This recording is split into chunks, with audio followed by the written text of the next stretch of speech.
Commander Raylan wasn't looking for trouble. He only wanted fuel, food, and a few parts for his old ship. That's why he landed on Nurex IV, a quiet desert planet at the edge of the trade routes. The locals didn't talk much.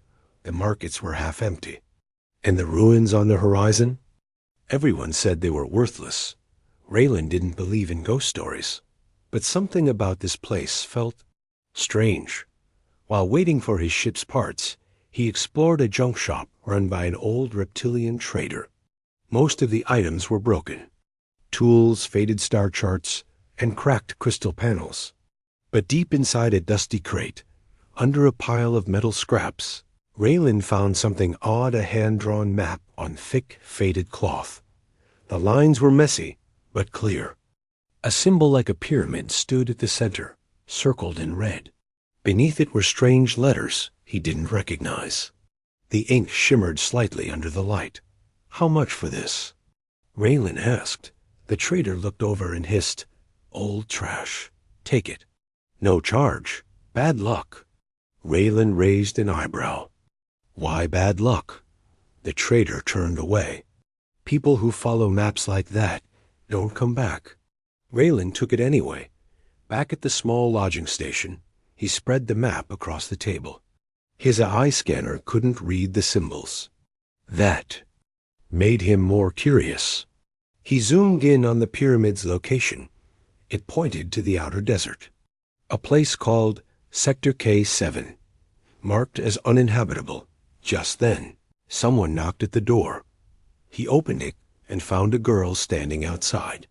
Her skin was a soft silver gray. Her long hair shimmered like moonlight. She wore desert robes and a necklace made of carved stone. She looked up at him, serious and calm. "You took the map," she said. Raylan blinked. "Excuse me?" "I saw." "You leave the junk shop," she said. "That map is a warning, not a guide." He stepped aside and let her in. "You know about it?" She nodded. "I'm Liari. That pyramid is not just a ruin. It's a sealed place. My people have avoided it for generations." "Why?" Raylan asked. She hesitated. "We tried to open it long ago, but the doors never moved. Not for anyone." "Maybe they were waiting for someone else," Raylan said quietly. Liari frowned. "People who speak like you usually disappear into the sand." Raylan studied her face. She wasn't scared. But she wasn't lying either. "I want to see it," he said. "Will you guide me?" She looked away. "Why should I help you?" "Because I'm not like the others who came here," Raylan replied. "And maybe the ruin is waiting for someone like me." Liari crossed her arms.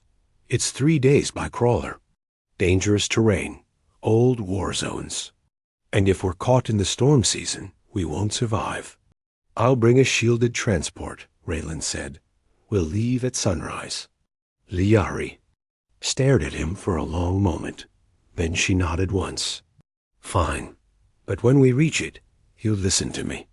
If I say stop, you stop." "Deal," Raylan said that night. While the desert winds howled outside, Raylan couldn't sleep. He stared at the glowing lines on the map, tracing the red circle over and over again. There was something ancient buried in the sand, something powerful, and tomorrow he would find it.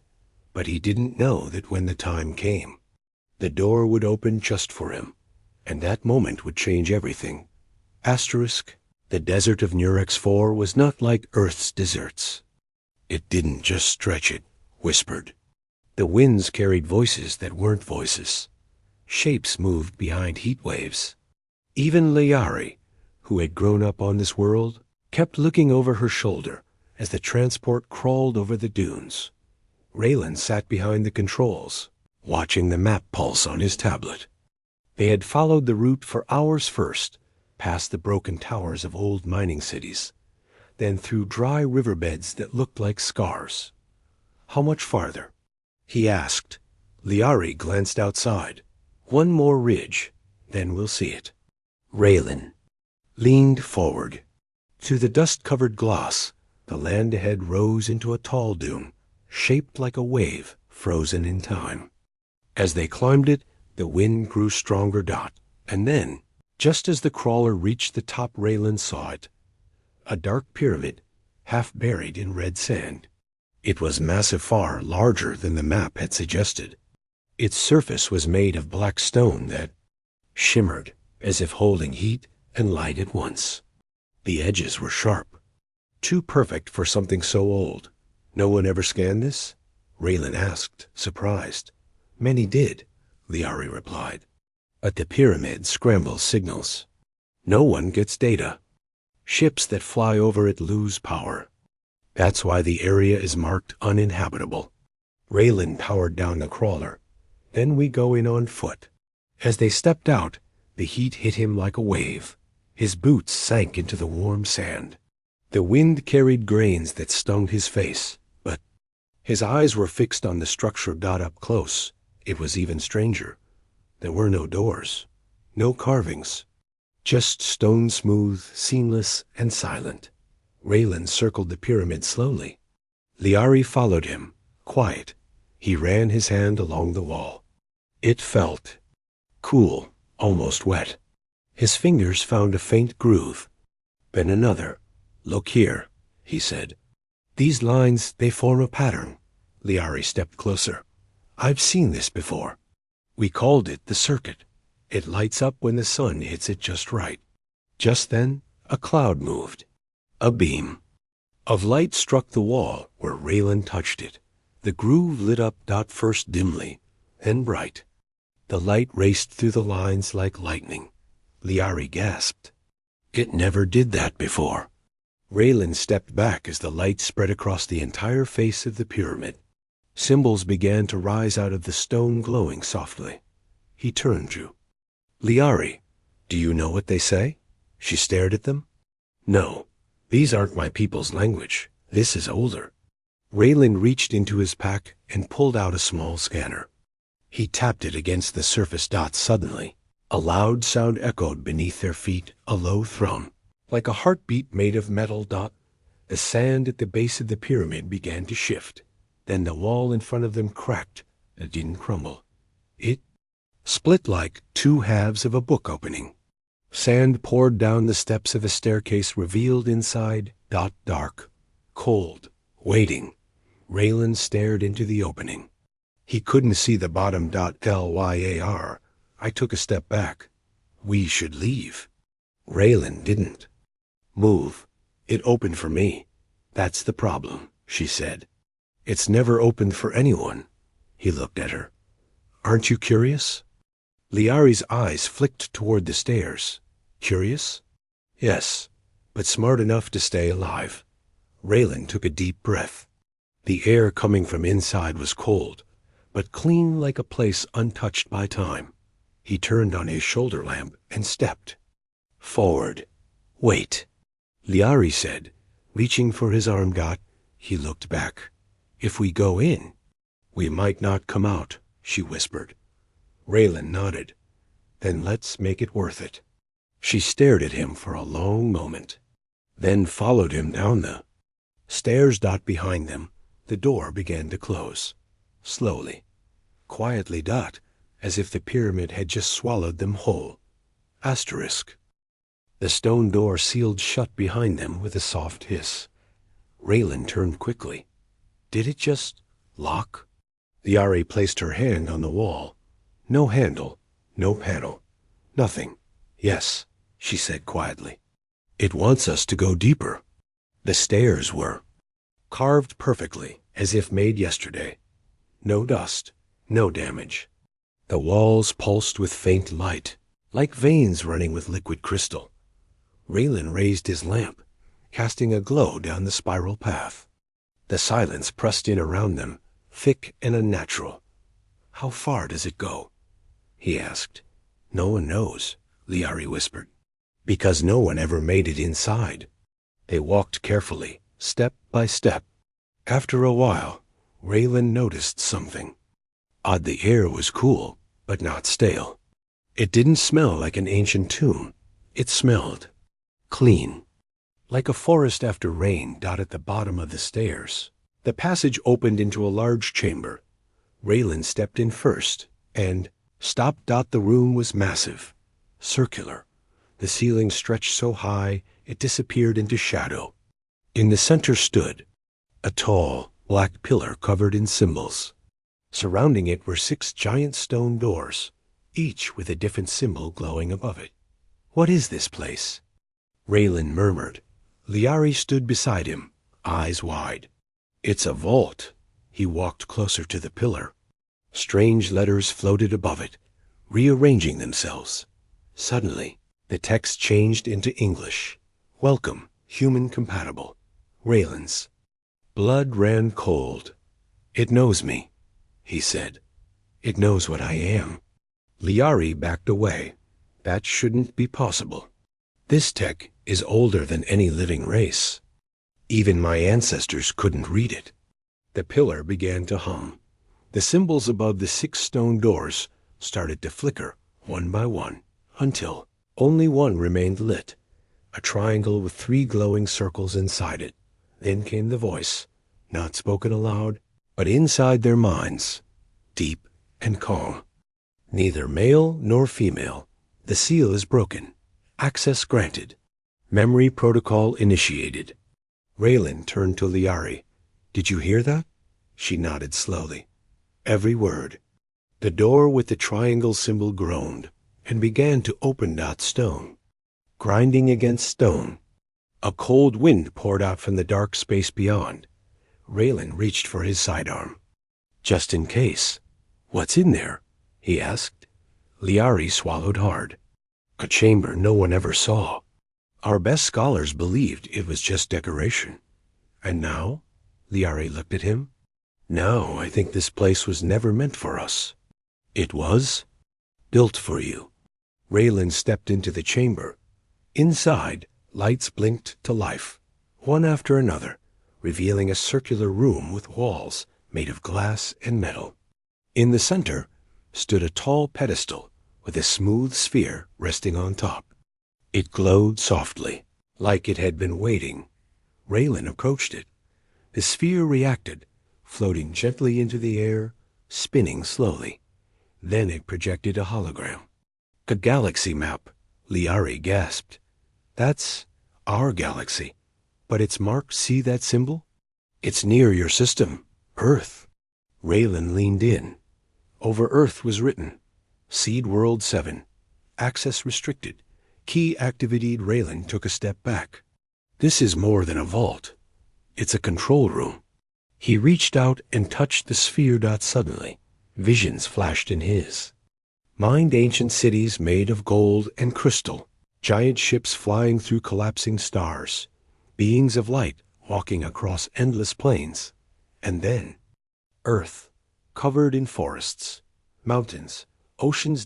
And above it, watching from space, a massive pyramid. Raylan pulled his hand back, breathing hard. "What did you see?" Liari asked. He turned to her slowly. "Earth is not just a planet. It's part of something bigger, something ancient." Liari looked toward the sphere, now pulsing with light. "I don't think this place was just waiting for you," she said. "I think it was calling you." Raylan nodded. And somewhere deep beneath their feet, another sound began to rise. A second chamber was waking up. Asterisk, the sound came from below. Not a machine's whir, not metal grinding. It was breathing. Raylan turned slowly toward the floor. The ground beneath the control room, once smooth, now revealed thin, glowing cracks in a circular pattern. Faint pulses of light moved outward from the pedestal, like a heartbeat. Liari stepped back. "Something's waking up." Raylan stared at the floor. "Or it's already awake." Suddenly, the sphere floated higher and projected new symbols flashing. Red, primary chamber unsealed, protocol A3 initiated, Guardian online. Raylan and Liari looked at each other. "Guardian?" she whispered. Before Raylan could respond, the center of the floor began to open quietly, smoothly. A spiral of stone panels sank inward, revealing a second staircase, leading even deeper. A cold wind rushed up from below Dot, but it wasn't just air. Dot, it carried something else. A feeling, old, heavy. Watching Dot, Ray Lin tightened his grip on his flashlight. We go down. Liari hesitated. You don't know what's down there. He nodded. Exactly why I have to see it. She followed him, her hand near the curved blade at her side. The steps were metal now, not stone. And as they moved deeper, the lights flicked on ahead of them, one by one, reacting to their movement. Raylan counted over 100 steps before they reached the bottom. The space they entered was massive, much larger than any chamber above Dot. At its center stood 6 tall pods made of clear material. Inside each floated a strange shape, neither machine nor fully alive. Glowing lines ran across their surface, pulsing gently. Only 5 were sealed. 1 pod was cracked. Raylan stepped closer. What is this place? Liari stared in awe. A prison, or a vault. Maybe both. The cracked pod was leaking a clear, glowing fluid. On the floor nearby, drag marks led into the shadows. Then they heard the sound again. Dot breathing, Dot. But closer now. Dot, it echoed through the chamber, followed by a soft metallic scrape like something dragging itself across the floor. Raylan raised his light and swept it across the darkness. Thereby, the far wall, something moved. A shape unfolded from the shadow. Dot. It was tall, thin, not entirely solid. Its surface shimmered like liquid silver, reflecting light in rippling patterns. Where a face should be, there was only a smooth mask. No eyes, no mouth. But still, it turned toward them. As if it could see. Ray Len didn't move. The being took a slow step forward. Then another. No weapons. No threats. Just silence, until you are not expected. A voice echoed not in the air, but inside Raylan's mind. He gasped and stepped back. It spoke to me. In my head. Liari grabbed his arm. What did it say? Before Raylan could answer, the being spoke again. Access level confirmed. Human pattern detected. Command accepted. The chamber lights flared. The walls shifted, forming symbols in the air around the being. It stepped aside, revealing a wide path that hadn't been there before. Follow. You have awakened what was meant to remain sealed until the time returned. Raylan's voice was hoarse. Time? What time? The being didn't reply. It turned and began walking down the newly opened corridor, slow and silent. Raylan turned to Liari. We're past the point of no return. She looked at him with wide, uncertain eyes. Then let's not run from the truth. Together, they followed. The corridor was lined with images, moving images projected onto the walls like memories. Raylan saw massive starships flying across galaxies, cities made of light, beings of many shapes working together. Then he saw Earth, primitive, blue, green. And above it, written in glowing alien script, Seed World Experiment 7. Raylan stopped walking. Seed World? They created us? Liari read the symbols too. Her voice trembled. No, not created, planted. At the corridor's end stood a final chamber. Inside was a platform surrounded by circular symbols, glowing in the air. In the center, another figure waited. Not metallic like the first. This one was still. Stone dash light. As they stepped forward, it opened its eyes, and everything changed. Asterisk. Its eyes opened slowly like stone melting into light. Raylan froze. The figure on the platform stood motionless, but its gaze locked onto him, not with fear, not with anger. With recognition. Liari stepped back, hand near her blade. That thing? It's alive. Raylan nodded, barely breathing. And it knows me. The Guardian rose from the platform. It was tall, built like a statue carved from obsidian and starlight.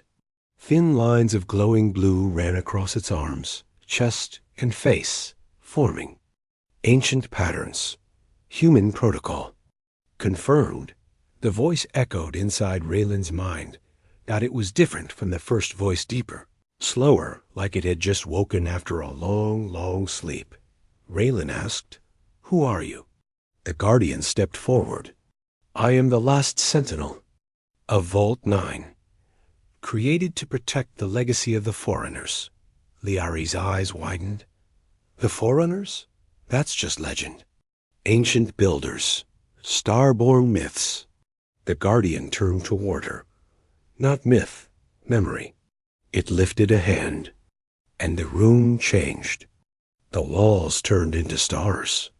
A full galaxy bloomed around them, planets, moons, comets. Floating maps spun through the air. Raylan saw Earth again. A glowing symbol blinked above it. "You were planted," the Guardian said. 7 worlds across. This galaxy, each seeded with life. Yours progressed first. Raylan whispered, "Seed World 7, the Guardian nodded. Chosen to carry what others could not. Liari frowned. What does that mean? The Guardian looked at Raylan. It means he can activate the vault. A bright sphere appeared before Raylan, hovering inches from his chest. It pulsed gently, waiting. What happens if I touch it? Raylan asked. The vault opens. The knowledge within becomes yours. But once opened, it cannot be undone. Raylan stared at the sphere. Memories flashed through his mind. The map, the pyramid, the door opening with his touch. This was never an accident. He had been pulled here, chosen. Liari placed a hand on his arm. Are you sure? He looked at her. No, but I didn't come this far to turn back. He reached forward and touched the sphere. It burst into light. The floor shook. The air thickened with energy. Above them, the galaxy map shifted, spinning faster. Then it stopped. The lights vanished. In the center of the chamber, a hidden door slid open. Inside was a small, dark object hovering in a beam of light. Raylan stepped forward. It looked like a cube, but it moved, unfolding itself in slow patterns, changing shape as if it were alive. The Guardian spoke again. This is the Codex. It holds the entire memory of the Forerunner race. Knowledge, power, history. But it comes with a burden. Raylan frowned. What burden? You are now its bearer, and others will come for it. Some will want to use it. Others will want to destroy you for touching it. Larry's face turned pale. You just became a target. Raylan picked up the CODEX. It was warm, light, but it vibrated with energy like holding a storm inside. His palm. The Guardian bowed. The vault has served its purpose. Now it belongs to you. Just then, the chamber lights dimmed and alarms flared. External breach detected, the Guardian said. Raylan looked up. Someone's here. Liari's voice was sharp. They followed us? No, the Guardian said. They were always watching, waiting for the vault to open. Raylan narrowed his eyes. Then we'll make sure they don't get what they came for. He turned toward the exit. Liari followed, drawing her blade. Let's show them what happens when you corner a human and his alien friend. And behind them, the Guardian faded into light, its final duty complete. Asterisk, they ran, not out of fear, but because time was against them. Raylan clutched the Codex tightly. It pulsed in his hand like a living heart. Behind him, the vault walls shifted, sealing off chambers one by one. The Guardian had said intruders were coming, but not who. Liari pressed her hand against a panel, opening a shortcut tunnel that led back to the upper levels. They're close, she said. I can feel them. Raylan's voice was firm. We. Don't let them take it. They reached the central chamber again, the place with the 6 massive doors. Only one door still glowed. The others had gone dark. and standing in front of it were 3 figures. Not local, not explorers. They wore black armor, smooth and silent, with weapons that pulsed faintly with violet light. Their helmets had no faces. One of them stepped forward. "You?" "Open the vault," the figure said in a flat, cold voice. Raylan kept his distance. "You've been waiting here?" "We've been watching Earth for decades," the voice replied, waiting for the vault to respond. It was only a matter of time. Liari's hand slid to her weapon. "Who are you?" The figure didn't answer. Instead, he raised his weapon, hand over the codex. Raylan stood tall. "Or what? Or Earth will burn." Silence. Then Raylan smiled cold and sharp. "You really don't know us, do you?" He raised the CODEX dot light, exploded from it blinding and hot. The armor-clad figures stumbled back as the chamber itself responded. Symbols lit across the walls. Ancient energy flared like a storm. The same voice from before the Guardian spoke. Again, echoing everywhere. Unauthorized presence. Defense system active. Panels open from the floor. Twin beams of energy blasted out, striking 2 of the invaders, throwing them against the wall. Their armor cracked. One didn't move. Again, a 3rd figure turned to flee. Raylan stepped forward, voice calm. "Tell your masters Earth isn't just a seed. It's the storm they planted and forgot." He pressed a command on the codex. A final surge of light roared through the chamber. The intruder vanished in a flash teleported, or erased dot then. Silence returned. Liari stared at Raylan. "You could have destroyed the chamber. Or us." Raylan looked down at the codex. It didn't want to destroy. It protected. He turned to her. "Just like we will." They climbed back through the upper stairs, emerging into the sunlight. The pyramid sealed behind them, its doorway now completely gone. The desert wind hit them like fire. The crawler still sat where they'd left it, half buried in sand. Raylan turned on the communications beacon from the vehicle and sent a tight beam. "Signal to orbit. Message to Earth Command," he said, voice steady. "Vault recovered. Codex secured. Possible enemy contact. We're not alone anymore, but we're not unarmed either." He looked at Liari. She smiled. "So, what now?" Raylan looked out across the endless dunes. "We go home, but not empty-handed." He turned toward the twin suns above the horizon. "The galaxy thinks Earth is small. The humans are simple." He looked down at the codex, glowing quietly in his palm. "They're about to learn the truth."